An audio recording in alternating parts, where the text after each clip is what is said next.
Glen Mason joins us. Mace, how many times were you and Jim Tressel and the other assistant coaches fired by Earle Bruce? Too many to count, but I can tell you that's exactly what I was thinking as Jim was reminiscing about Mike Tomczak's injury. I remember after the game, I looked at Jim and I said, "Thank God we didn't call that play."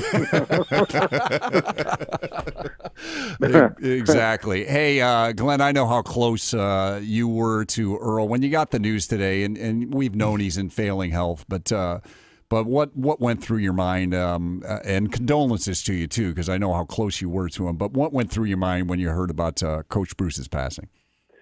Well, I was just getting up to run when I got a text from my good friend Randy McLaughlin there in Columbus and said Coach Bruce had passed away, and it's like a kick to the stomach. And even though you know that it was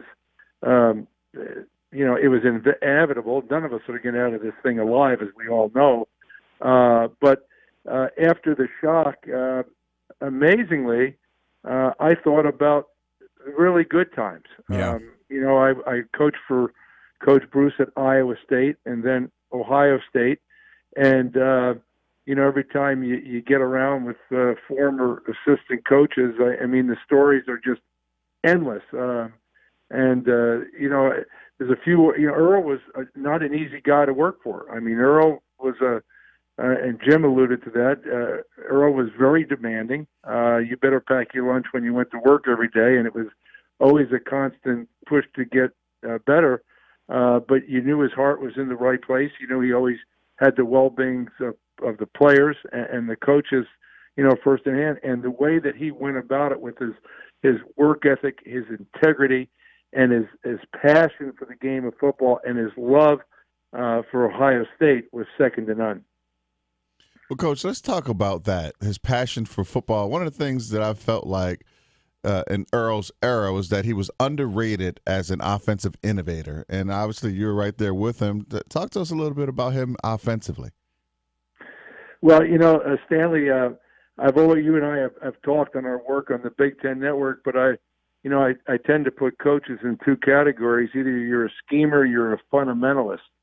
And Earle was a fundamentalist. He really believed that if you worked and you made players better in the fundamentals of the game, blocking, tackling, not making mistakes, that was in their best interest, in the team's best interest. But when you look at, really, Earle was an offensive coach. I mean, he spent most of his time on the offensive side of the ball. A lot of times people would say, well, maybe not compared to the 3 yards in a cloud of dust of the Woody Hayes era, but it was a very fundamental type thing that you did. But I just got done watching, I guess it was on YouTube or something, the 1982 game, 83 game, against 82 game, I guess it was. No, 81 game against Michigan, and up at Michigan. And, really, when you look at it, I forget some of those plays, some of that offense that was designed that really took advantage of a very good, Michigan defense. Yeah, was that the Archleister running in for the touchdown at the end of the game? Yeah, yep. Yeah. Vaughn Broadnax took out two people.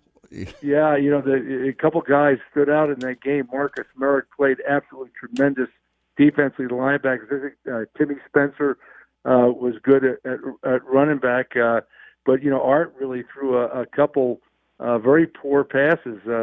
One that looked like it might cost the game. But he sure redeemed himself on that run, how he set that block up for Vaughn Broadnax to make that block and then took it in the corner of the end zone was spectacular. One of the great wins for Earle Bruce, visiting right now with Glen Mason. And Glenn, I got to ask you, we just had Jim Tressel on. There's you. There's, Pete Carroll, for heaven's sakes, Urban Meyer, Nick Saban, all these people coached at one time or another with Earle Bruce. What is it about that? What did he have that taught you guys and led to so many people that were on his coaching tree to have so much success? Well, when you work for Earle, we used to coach as assistant coaches. Joke all the time that you felt as an assistant coach you had a disease, and and over the course of time, Earle would cure you that disease. But I really think it goes back to the thing that I talked about before, that Earle really emphasized every day the important things, in football. Another one of my sayings that there's only two types of coaches. There's guys that love to coach, and there's guys that love being the coach. And I think that's even more obvious now because, of the lucrative salaries and fringe benefits that are available in coaching. Back when the list of guys that you talked about there, you better be in coaching for the right reason and love coaching if you're going to work for a guy like Earle Bruce, because the monetary rewards weren't there. You better have the same, type of passion that he had in coaching for the right reasons. And I think he did a good job of identifying those type of guys that would fit into that framework that he demanded. Glenn, we really appreciate you taking a few minutes for us. I know it's a tough day for all of Buckeye Nation, but like you said, there's so many good memories, and maybe it's a day of celebrating an unbelievable life because Coach Bruce touched so many people. Well, he did, and I think even though a lot of us have sadness in our heart, Earle, and I know him well, Earle would want everybody to say, he had a great life, he had a great family. He wouldn't do it any differently, and celebrate all the good things. Think about Earle. One of the memories I think of after he got fired and he went up to Ann Arbor and won that game, and the players lifted him on their shoulders and carried him off the field. And that look in his eye, yep, and him pumping that fist, that intensity, remember Earle that way.